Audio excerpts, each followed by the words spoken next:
Et 100 euros, je vais mettre ça sur une société coup de cœur. Je vais chercher une société coup de cœur. Coup de cœur.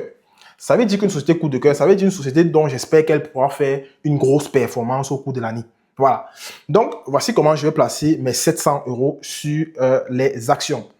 Ensuite, là, donc ici, pour les 100 euros, je vais mettre 100 euros sur les obligations. Ça, c'est très important. Beaucoup de personnes ne parlent pas de ça et je trouve cela assez dommage et assez malheureux. Puisque beaucoup de personnes considèrent qu'il faut juste mettre son argent sur les actions, poursuivre la performance, on veut gagner beaucoup d'argent, mais faites très attention.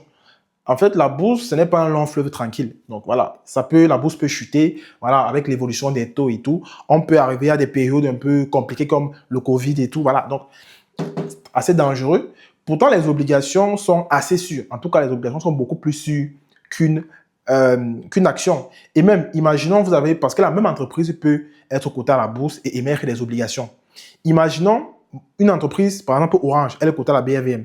Vous achetez les actions Orange, moi j'achète les obligations Orange. Si Orange fait faillite, et que donc, comme Orange a fait faillite, on va essayer de vendre, de solder en fait l'entreprise, donc de vendre tous les actifs d'Orange, donc les bâtiments, voilà, tout ça, et récupérer de l'argent.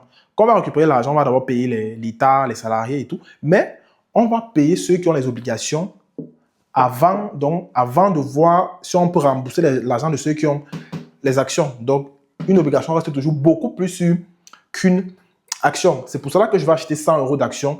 Et bon, là, c'est pas très compliqué, hein. Je vais prendre une action d'une entreprise très bien notée, voilà, qui a un crédit souverain, bon, qui a une très bonne notation, et puis un bon taux. Voilà, je vais pas aller en dessous de 7%, minimum 7%, voilà, c'est le minimum vraiment. Vous pouvez trouver des obligations à 10% sur la BRVM. C'est ça aussi la particularité de la BRVM.